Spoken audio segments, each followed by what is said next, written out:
नमस्कार, मी सचिन. आपण पाहताय जनादेश वृत्तवाहिनी. बातमीपत्रात आपलं स्वागत. बातमीपत्रात आपण विस्तृत बातम्यांचा आढावा घेणारच आहोत. मात्र त्यापूर्वी पाहूयात आजच्या प्रमुख हेडलाईन्स. मराठा क्रांती ठोक मोर्चा आणि बाजार समिती संघटनेचे धरणे आंदोलन सुरू. समितीच्या कर्मचाऱ्यांना सरकारी सेवेत घेण्याची मागणी. विविध प्रलंबित मागण्यांसाठी फकीरा पॅंथरचा कोकण भवनावरती गाढव मोर्चा. मागण्यांच्या पूर्ततेकरिता निवडणुकांवरती बहिष्कार टाकण्याचाही इशारा. चेंबूरमध्ये मानवतेला काळिमा फासणारी घटना. राज पंजाब बारमध्ये इस्माला नग्न करून मारहाण. घटनेचा चर्मकार विकास संघाकडून जाहीर निषेध. जन अधिकार पार्टी महाराष्ट्राची लोकसभेसाठी 15 उमेदवारांची पहिली यादी जाहीर. महिला सक्षमीकरणासह रोजगार पार्टीचा प्रमुख अजेंडा. आणि अन्याय निवारण संघर्ष समितीचा न्यायासाठी लढा. महाराष्ट्र एकता पत्रकार संघाचाही लढ्याला पाठिंबा. चेंबूर येथे मानवतेला काळिमा फासणारी घटना घडली. चेंबूर कॅम्प येथील राज पंजाब बारमध्ये सुरू असलेल्या अवैध प्रकाराचे चित्रीकरण करणाऱ्या गोवंडी येथील संजय राजगुरू नामक व्यक्तीला बार चालकांनी नग्न करून मारहाण करीत त्याची चित्रफीत सोशल मीडियावरती व्हायरल केल्याची घटना घडली. त्याचा जाहीर निषेध करीत चर्मकार विकास संघाचे मुंबई अध्यक्ष सुभाष मराठे यांच्या नेतृत्वाखाली डॉक्टर बाबासाहेब आंबेडकर उद्यान येथे धरणे आंदोलन सुरू करण्यात आले. चेंबूर येथील डॉक्टर बाबासाहेब आंबेडकर उद्यानाच्या समोर चर्मकार विकास संघाचे मुंबई प्रदेश अध्यक्ष सुभाष मराठे यांच्या नेतृत्वाखाली चेंबूरच्या राज पंजाब बारमध्ये संजय राजगुरू या चर्मकार बांधवाला बार चालकांनी नग्न करून मारहाण केल्याच्या घटनेच्या निषेधार्थ जाहीर निषेध आणि धरणे आंदोलन सुरू झाले. चेंबूर नगरी म्हणजे खरं म्हणजे आपल्याला सगळ्यांना माहिती आहे की आंबेडकरी चळवळीचा बालेकिल्ला असलेली ही नगरी आहे आणि अशा ठिकाणी घडत असतात दलितावर अत्याचार होतो हे निंदनीय नाही तर मानवतेला काळिमा फासणार. आणि खरं तर माझ्याकडे ह्या घटनेला काय द्यावं काय म्हणावं यासाठी माझ्याकडे शब्द नाहीत. मित्रांनो, आपल्याला मी सांगू इच्छितो की गेल्या 16 तारखेपासून आजही बार मालक फरार आहे. पूर्ण शासन पोलीस यंत्रणा ही सगळी बार मालकाच्या बाजूने उभी राहिली की अशीच परिस्थिती निर्माण झालेली आहे. आता आम्ही जसं राज्याध्यक्षांनी आमच्या उल्लेख केला तसं आम्ही त्यांच्या घरी भेटायला गेलो. आमचा जो ज्याच्यावर अत्याचार झाले ते राजगुरूंच्या घरी भेटायला गेलो तर त्याची मिसेस होते घरी, त्याची मंडळी होती, परंतु ते स्वतः तोंड दाखवायला तयार नाहीत. कुठेतरी तोंड दडवून ते बसलेले आहेत.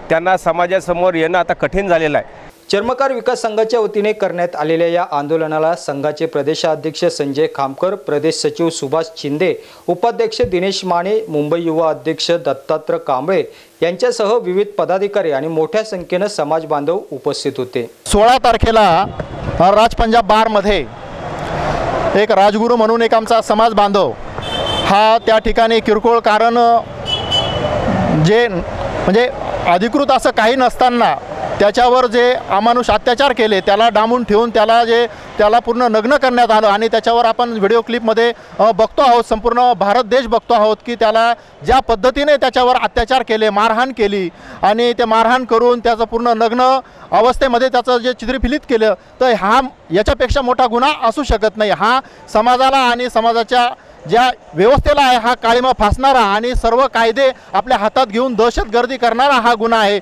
या गुन्ह्यामध्ये जे सगळे आहेत चालक बारचे मालक असतील किंवा मग त्याच्याबरोबर जे कर्मचारी असतील त्यांच्यावर कडक कारवाई व्हावी, जेणेकरून पुढच्या वेळेस अशी कोणी हिंमत करणार नाही आणि कुठल्याही बांधवावर किंवा भगिनींवर अशा प्रकारचा कोणी अत्याचार करायची हिंमत होणार नाही. अशा पद्धतीची कारवाई पोलीस प्रशासनाने करायला पाहिजे.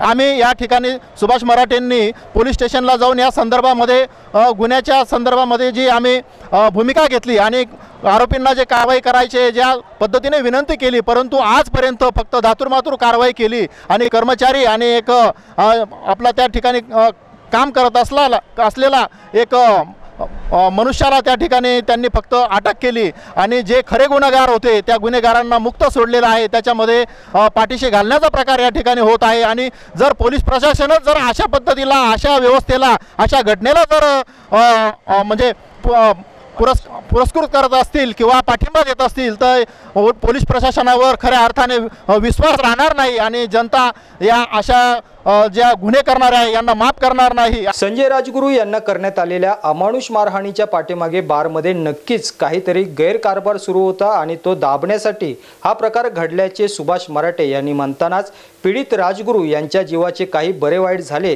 तर त्याला केवळ प्रशासनच जबाबदार असेल असंही त्यांनी म्हटलंय. खरं असतं तर नाहीतर त्याचं हिसकावून घेऊन मोबाईल त्यांनी प्रश्नच येत होता की त्याला मारहाण करण्याचा. तिथे असंच वेगळं काहीतरी अघटित घडत होतं आणि हे राजगुरूला लक्षात आलं होतं आणि म्हणूनच त्यांनी त्याची या ठिकाणी शूटिंग काढली आणि ते सगळं आपलं पितळ उघडं पडणार आहे आणि आपल्या बारवर कारवाई होईल किंवा आपल्यावर पुढे त्रास होईल आपल्या हे सगळं उद्योग करायला, धंदे करायला घाणेरडे, त्याच्यासाठीच राजगुरूला अशा प्रकारचं अत्याचाराने बळी जावं लागलं. निश्चित पोलीस यंत्रणा जबाबदार आहे. बार मालक आणि हे अजूनही फरारी आहेत. जर त्याच्या जीवाला काही जरी झालं तर निश्चितपणे आम्ही आमचं नमूद केले. आम्ही त्या निवेदनामध्ये जे सिनियर साहेबांना दिले, आतासुद्धा आम्ही DCP साहेबांना आता भेटणार आहोत.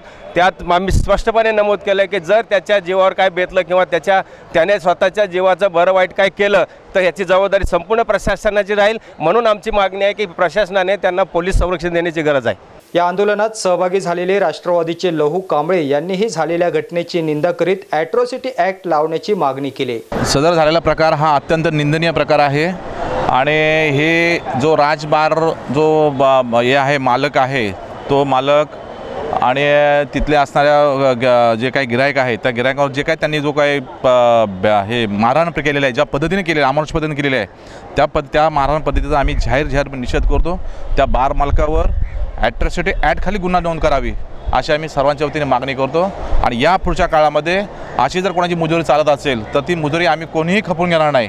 आणि इथले असणाऱ्या पोलीस, इथले असणारं जे प्रशासन, इथले असणारं जे काही परवाने आहेत, जे काही संबंधित असलेले जे काही महापालिका असेल, गव्हर्नमेंट असेल, त्यांनी त्या परवाने त्या मालकाचे, त्या बारचे बंद करावेत, जेणेकरून या पुढच्या काळामध्ये जे काही बार आहेत त्या बारवाल्यांना सुद्धा या प्रकारची भीती निर्माण होईल. कॅमेरामॅन शैलेश करंडेसह पल्लवी केदारे, जनादेश वृत्तवाहिनीकरिता